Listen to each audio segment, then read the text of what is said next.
Okay, so welcome. This is the first Blab, and I'm pleased to have Andrew Dobbs with me, who's the producer of my film Twin Brothers Worlds Apart. So we'll just do a little bit of an introduction first. So my name's Kevin Healey. I'm a leading autism campaigner in the UK, and over to you, Andrew. Okay, well, so as Kevin said, my name's Andrew DeBosch. I'm a filmmaker. I currently live in Cambridge. I was actually born in London. Been in Cambridge about 11 years now. So I went to do college for about 3 years, do film and television, and now I've done a few things in the industry. I'm here where we are now, just about to make this film with Kevin, Twin Brothers Worlds Apart. And yeah, so a little bit about me. So yeah, Andrew, I'm getting some bit of background noise from your mic. Have you got your other headphone plugged in? Because I can hear something tangling about or moving about. I don't know whether it's you're picking something up. I don't know if it's maybe the wire on this. Maybe if I don't move, then maybe it's this making a noise. Yeah. Well, I presume because it's the microphone in my laptop. So yeah, is that okay? Yeah, that's a lot better. Yeah. So I've got a cat just behind me trying to bite. Okay. Thank you, Kat. I'll have that back. Thank you very much. Right. So, so Andrew, thanks for that introduction. So I have seen some of Andrew's filming, and it's really, if I say it, is really remarkable. Some of the dramas he's recently done a film, it's really good. So I'm really excited to have Andrew on board to do this project. I've been waiting 5 years now for this film to happen. And it's been a long time, and I've met the right person here. Andrew is going to make this film, and I can actually see it. Yeah, I know I can actually see the film 12 months ahead. So I'm sure it's going to be a huge success, and I can't wait. So welcome to the people who joining. If you've got any questions, please feel free to post them. And what you need to do is just type in /Q. And type your message in, then it will come up on the question box on the left-hand side here, so we can see your questions. So I'm just going to put a question up now. If you would like to post a question, and that will come up on the screen then. Okay. Hopefully somewhere. So we'll just wait to see if we get any questions in. So we've got a few viewers in now. So let's talk a little bit about the film, Andrew. So obviously, Andrew's read my book, Twin Brothers Worlds Apart. And now, excitingly enough, Andrew is now starting on the script. So tell us, Andrew, what you're going to be doing with the script. Well, it's at the very early stages at the moment.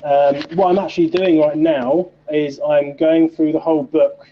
And I'm kind of cutting it down and condensing it, because we're only going to be making for this short film just the stuff about when you were a child. So I'm kind of looking through all that and seeing what's really relevant to what we're going to be making as this short film, just so it makes it easier to really put that into a script form, because there's a lot of stuff there. I mean, there is enough stuff to make a full feature film in your biography. There's so much there. As much as I'd love to make a feature film, we can't at the moment, so we'll just make the short film. I mean, no, there is some really good stuff in there. We could make a 2-hour movie if we had the budget. But so I'm just going through that right now, really, and condensing it down. Just like I said, I'm at the really early stages of that. So I'm just going through stuff like, what is there, like the scene that we want to have, like in a classroom. There's a scene that will be with young Kevin asking to see some kittens, newborn kittens, things like that, lots of bits and pieces like that. So it should be interesting, But in a few weeks' time, there'll be a lot more to see. I'll definitely have a lot more. But obviously, I'm working on the introduction as well. We need to decide as well how to open this. And at the moment, I'm thinking, really, it'd be good to have maybe a kind of brief explanation on what Asperger's syndrome is as well, because I think it'd be important for people all over the world to be able to watch it who don't know anything about autism or Asperger's, and be able to get a kind of idea about what that actually is, because not everyone does know, unfortunately. So it's good. This would be a good film to teach the world.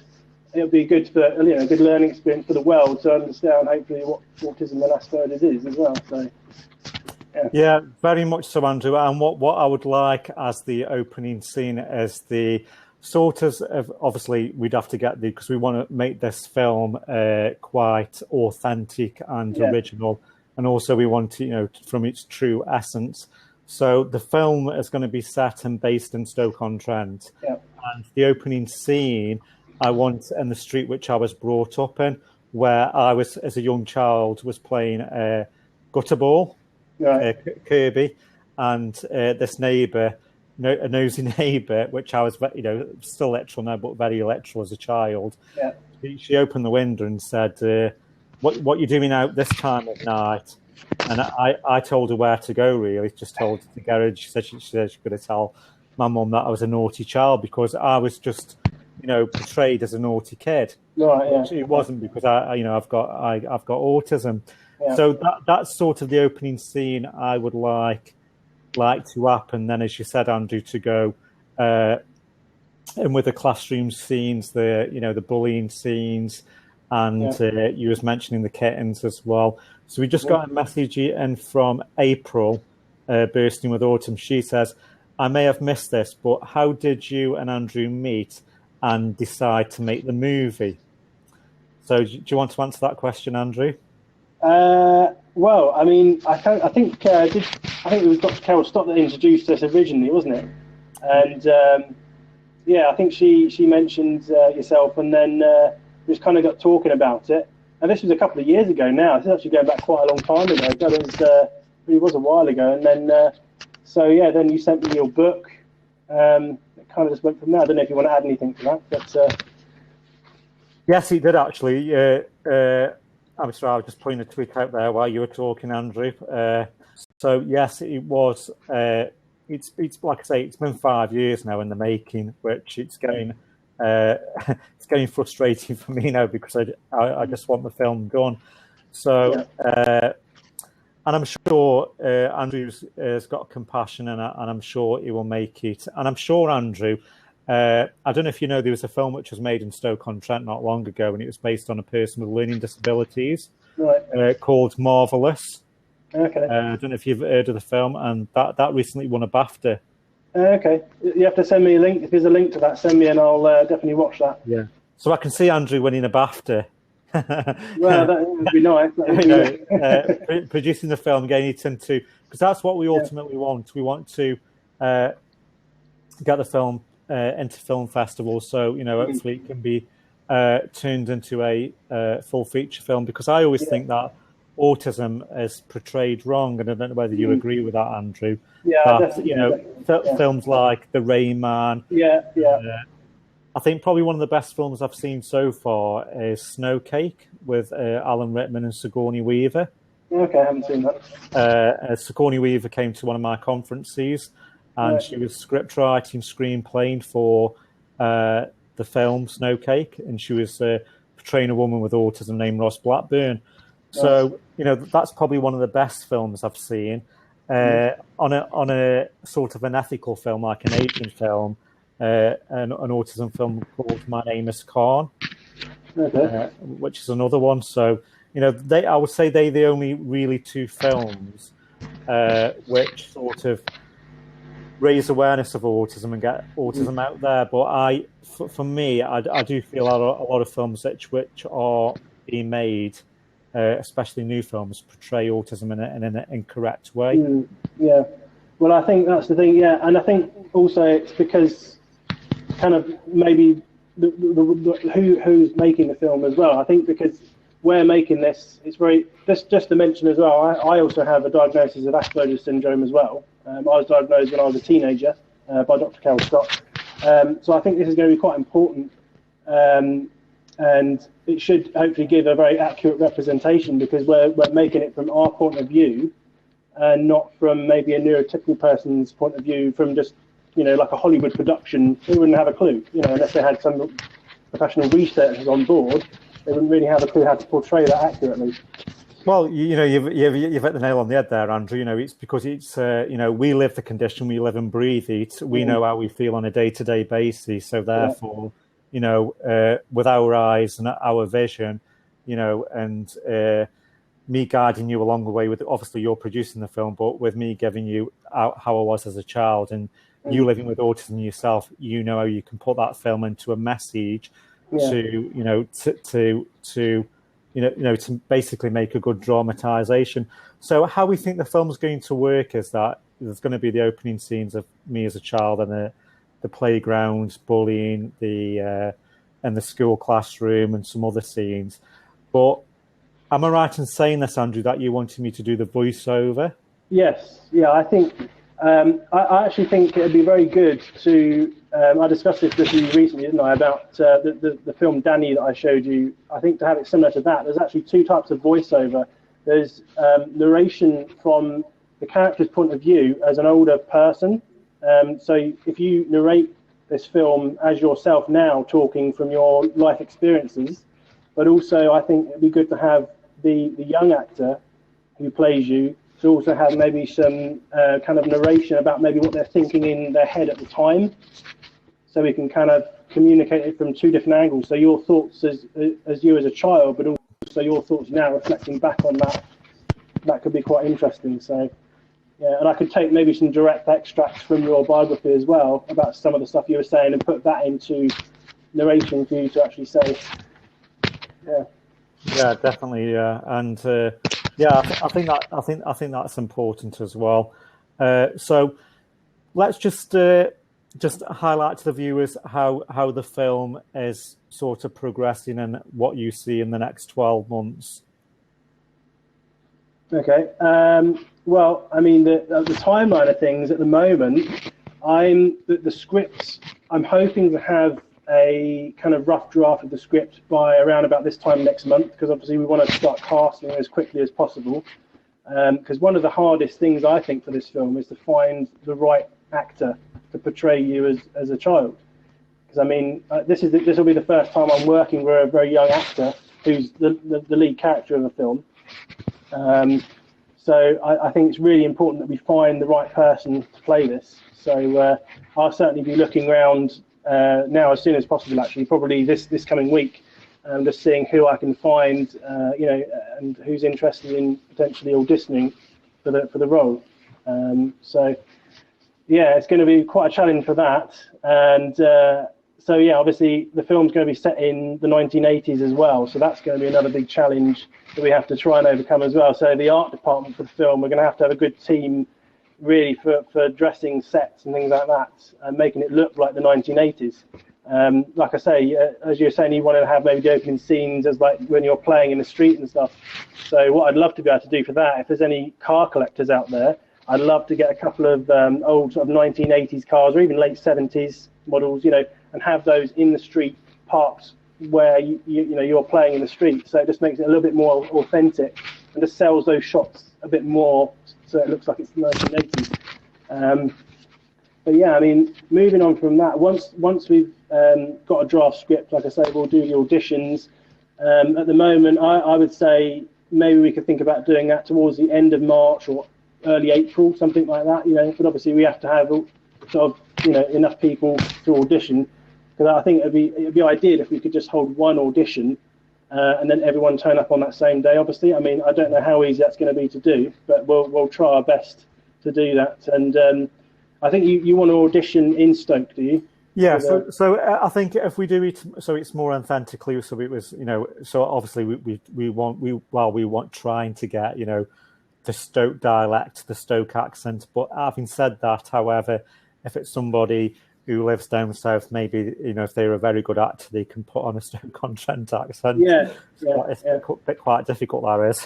That is the consideration I was thinking as well. Of course, if you've got someone from even London, for example, they'd have to try and put on a Stoke accent. So that's going to be difficult. So I entirely agree with what you say, Andrew. That I think we should audition the.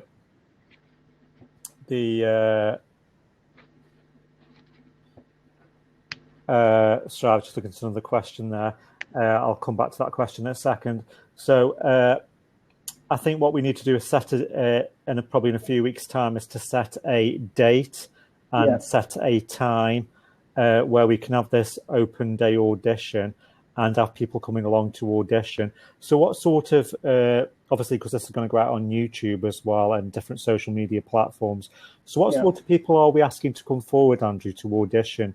Do we want pupils? Obviously, I've got a school teacher already. I've got a remarkable actress, Dawn Lowe, who's worked on some of my projects before. She's going to be the school teacher. So what sort of people do we want to come along to audition? Well, I think really, I mean, anyone essentially can come along to audition, but obviously they need to be, I mean, if we're thinking more specifically about the child actor, I mean, obviously they need to have at least a good interest in acting, and maybe ideally have already done something in regards to like performing arts. That would be ideal, really, because someone just starting out who's that young may find it difficult to try and step straight into a film role. So ideally some kind of background in a little bit of performing arts, maybe some kind of just even anything like that, really. And obviously an interest in filmmaking and being an actor. And yeah, I mean, just being able to, I mean, because obviously they need to understand that they're going to be on set potentially for, I don't know, maybe 8 to 10 hours a day. So we need to find someone who's not going to get bored as a child, as a young child actor. So we need to find someone who's really got that passion and who wants to really make this film good as well. But then obviously other people, we can, of course, I can find people on casting websites as well and approach them to audition. That's not a problem. I'll definitely be looking at that over the coming few weeks as well, because we need to start quite early getting people on board, and that includes crew as well, because the crew for the film is going to be incredibly important. And the thing is, with these short films at a low budget, it's really important to make sure we don't kind of miss little aspects of the production. It's very important to kind of make sure like that not just the video looks good, but the audio's good, all that kind of thing.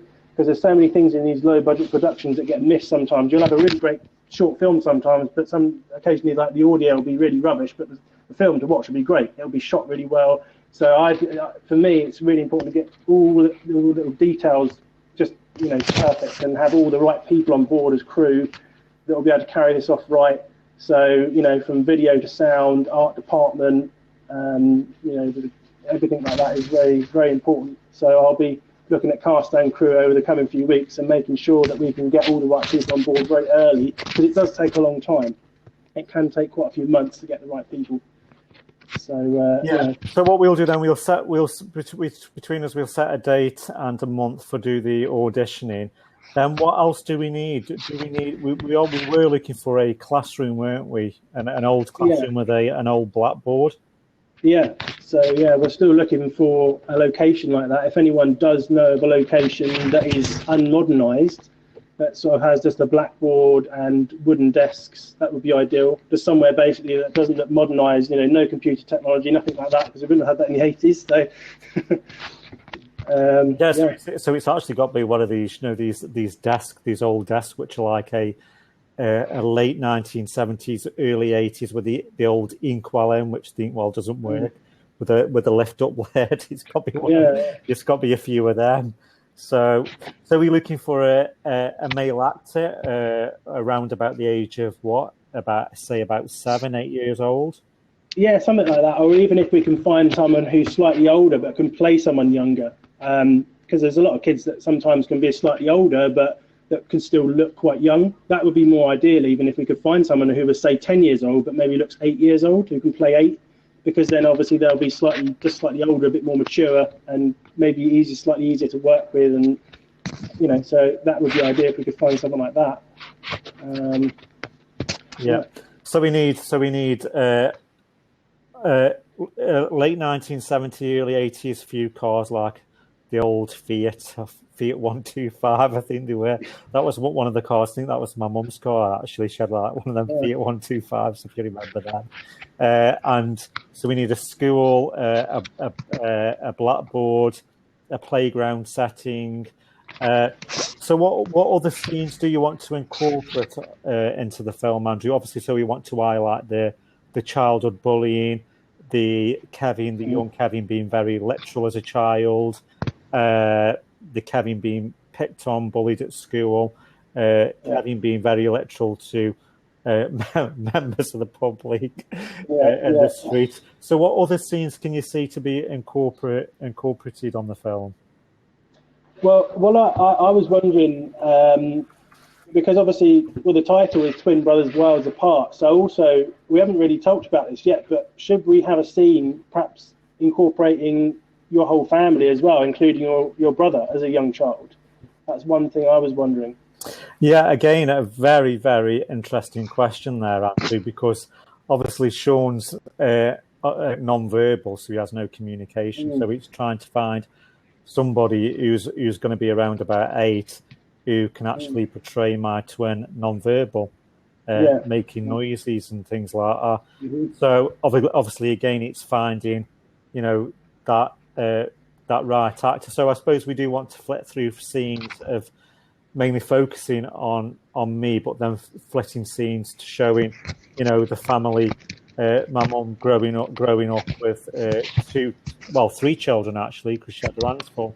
3 children, 2 of them on the autistic spectrum, and obviously me and Sean weren't even diagnosed, and sadly Sean wasn't diagnosed till he was 18. So this has been way back before me and Sean even got diagnosed. So you can imagine, the frustration of my mum bringing up 2 children on the autistic spectrum without even any of them being diagnosed. Yeah, must have been incredibly hard. Yeah, and I'm right in thinking you've got an older brother as well, right? I read that in the book. Yeah, so Mark, so he's a year older, so we'd have probably have somebody portraying an older brother, so he's a year older. Me, Sean, then my mum and dad. Obviously, my sister Julie, she wasn't around then because she wasn't born. So we can't pull her into the film. When was she born then? How old were you when Julie was born? Oh, so there's a 10-year age gap. So Julie wasn't born then.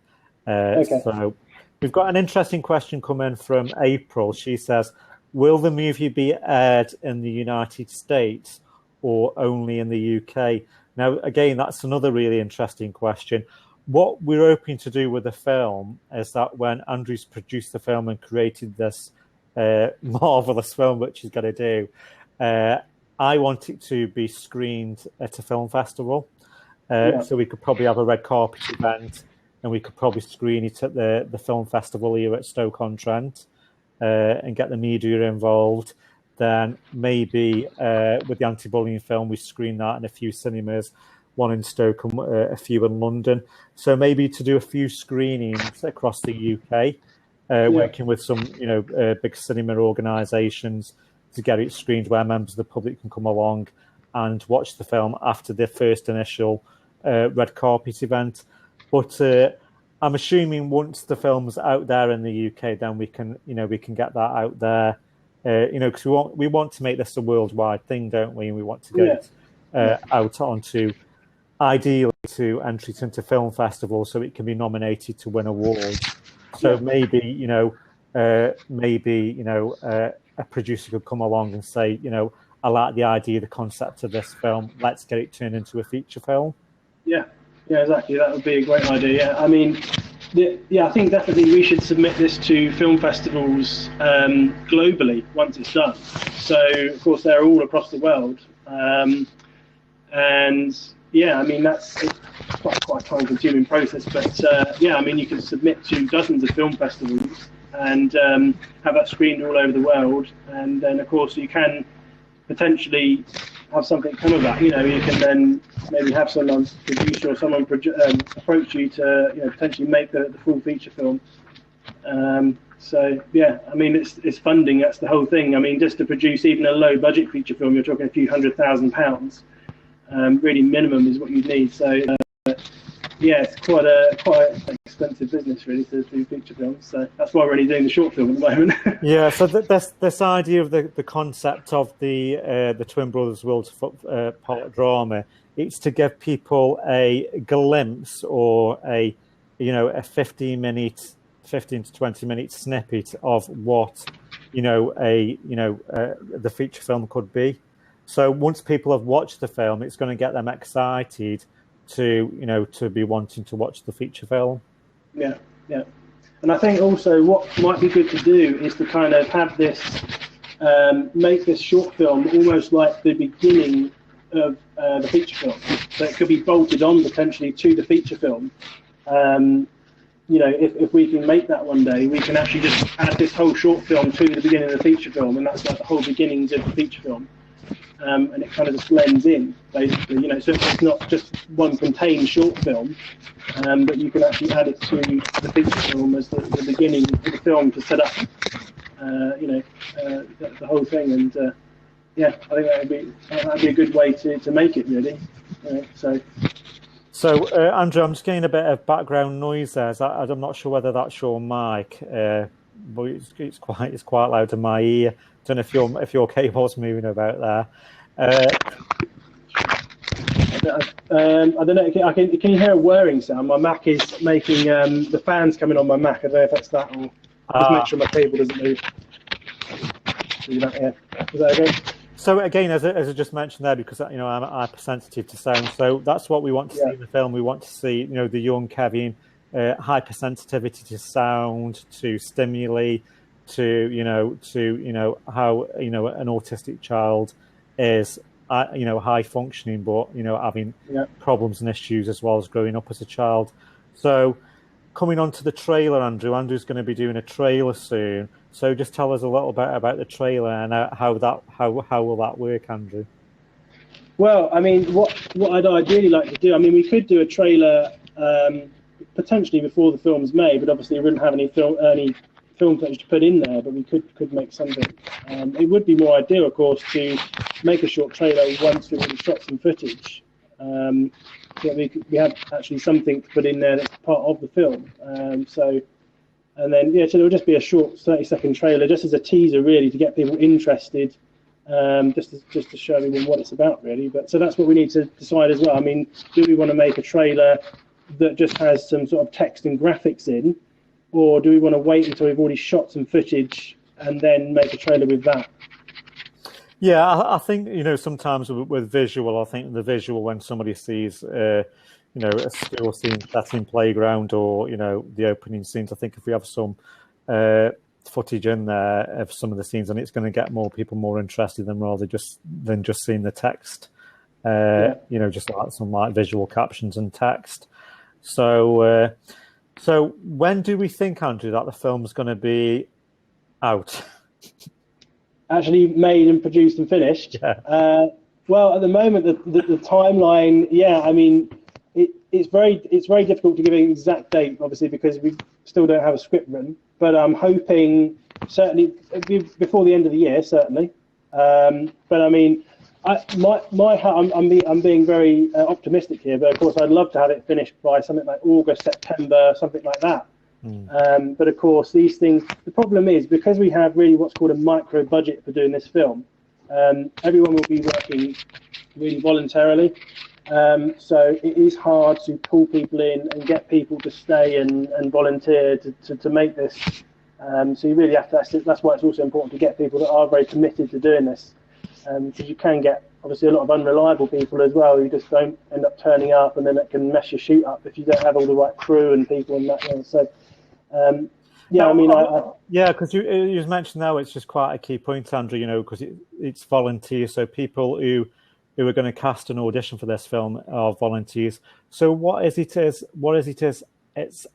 actually in for them as volunteers? What will they gain out of this film? Well, they'll certainly gain, as an actor or a crew member, they'll certainly gain plenty of experience from that. They'll certainly be able to take that away.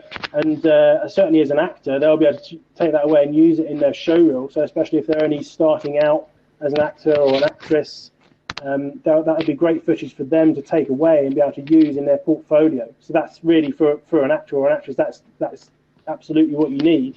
So it's a great opportunity for anyone like that who's sort of upcoming, who's not kind of in the Hollywood movies quite yet, who's just coming up to starting as an actor, who wants to prove themselves as an actor. They can come and get involved, and it'd be great for them as well as for us, really. So when the volunteers and the actors and the actresses come on set and start volunteering to help get the scenes made and the film produced, How many days are we asking them to commit? Well, at the moment, the thing is, I obviously we need to get the script finalised before we know exactly. Once the script's finalised, we can then break that down into our shooting days, and we can be more accurate. At the moment, I'm thinking it's probably going to take something in the region of 5 to 6 days, shooting days, to get this shot. But of course, that's not all going to happen in one go. Obviously, it's going to be probably impossible to have an entire week where we just say, let's shoot the film this week.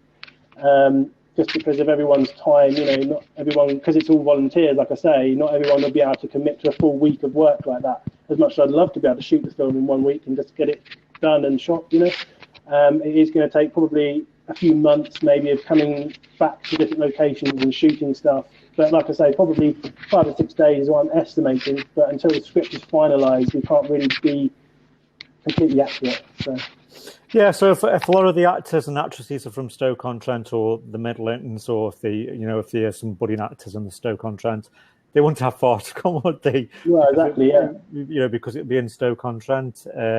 So I think if we do another one of these blabs, say in a few more weeks' time, or maybe a month's time, just to give the viewers of where we are, what we're up to, and what the next stages are of the film, because I'm sure when people have watched this on YouTube and Facebook and Twitter and the new social media platform Anchor and on Blab, and social media is just a full-time job for me at the moment. Yeah. So once it's out there and it gets into the public domain and people get interested and know about it, what would you see as a key aspect coming from this film?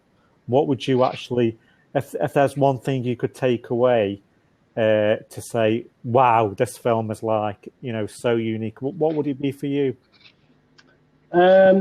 Well, certainly this is hopefully going to be a one-of-a-kind film, because like you say, there's not really been many films that do portray autism and Asperger's accurately. So I'll certainly be personally very pleased with that, to be able to have made that possible. And really, this is just a chance to make just a really good film as well at the same time. And every film I make, I like to step the production up just a notch. So this film also, I'm looking to shoot this at 4K resolution, ultra high definition. So it's going to be really good quality. Wow. And I don't know. I'm not going to get too technical on everyone, because obviously not everyone understands the camera aspect of things, but I'm looking to buy a camera from a company called Blackmagic Design, which has a resolution of 4.6K, which is actually higher than ultra high definition. But basically, long story short, it will actually make the film look like a film, as opposed to just being shot on a video camera. It will actually look like a movie, and will have that really nice depth of field that you have, where a character is in focus and the background's out of focus. And it's going to be amazing if I can get hold of this camera. I'm just waiting with the company at the moment, because I haven't yet released the camera, and they've been saying they were going to release it since last summer. So I'm really hoping they release it in time so I can buy it and use it to shoot this film. So that's going to be quite an interesting thing for me, being able to shoot on this camera as well, because this is going to be it's going to be a new experience shooting on this camera, but it'll be, hopefully I will be able to take away some really good images as well that I can, of course, use for my portfolio.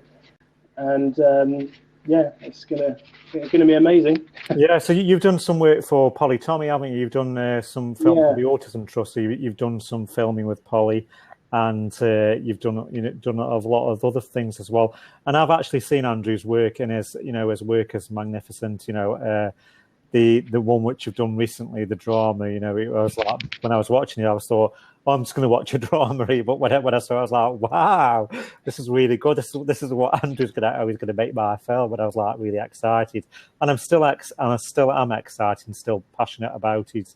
And I do want it done this year, because it's been people come along and say, I'm going to do the film. I did have one guy from New York who was an Asian producer, film director, and he wanted to buy the right to the book and turn it into an Asian autistic film, and it didn't really make any sense, because it's taken that true authenticity away from of my life, really. So, and another thing I should mention as well, Andrew, is that this film's going to be really unique, is because there's no other film, as far as I'm aware, I don't know if you're aware as well, Andrew, that there's no other film out there which portrays identical twins on the autistic spectrum. Okay, yeah, no, I have not seen another film that portrays that, no. I have seen a documentary of two autistic twin females from, I think it was Utah in America, who were savants. But that was a documentary. It wasn't a drama or a film. So, and I think they were non-identical. Okay. So that's the only one I know of. So, I am really, really excited, Andrew, about this film, and I have 100% faith in you that you're going to produce it and get it out there and all done. So, hopefully, fingers crossed, the red carpet will come out in December. Yeah, absolutely, yeah. Earlier, if possible, of course. The other thing to mention as well, of course, if we are going to send it round to the film festivals, it won't be available online until it's done the film festival rounds, because that's just, I thought I should just mention that as well, that you can't really post things out online, like a full film. You can put a trailer out, but you can't put the full film out if it's going to go around to film festivals, because it does get disqualified if they know it's been put out in the public domain. So we can have the premiere in Stoke on Trent, and then we'll put it out to film festivals, and that'll go around film festivals, like obviously next year. And, so would we still able have the film screenings of like in London or anywhere like that, or can it only just be one initial film premiere? Well, I think I need to look into the detail. I don't know the fine details on it. I presume we should be able to do our own premieres if it's us setting it up as a premiere ourselves. But it's just film festival wise. If it's going to film festivals, you just can't kind of display it on, let's say, television or YouTube until it's gone round the film festivals. They don't like it to be going out into the public domain until it's gone round the film festivals. That's just what they stipulate, really. So just to keep a note of that one. Right, all exciting. So really exciting, and I can't wait. So I think we'll touch base. We'll keep in touch by obviously, as we do, email, Facebook, and things like that. But I think if we do another one of these videos in a month's time. Perhaps just before we do the auditions, maybe, and try to draw some more people in for audition. That would be good. Yeah, to get more people involved, and just to raise the awareness of the film, really. So, Andrew, thank you very much for your time this Saturday evening, and we'll get this video out on YouTube and social media. So the people who haven't watched it today can, because probably people are watching Saturday night TV at the moment. We can get this put out on social media, so we can create more of an interest. So thanks for joining me, Andrew, and I look forward to the next blab with you. Okay, no problem. See you later. Have a great day. See you, Andrew. You too. Bye-bye. Bye. Bye.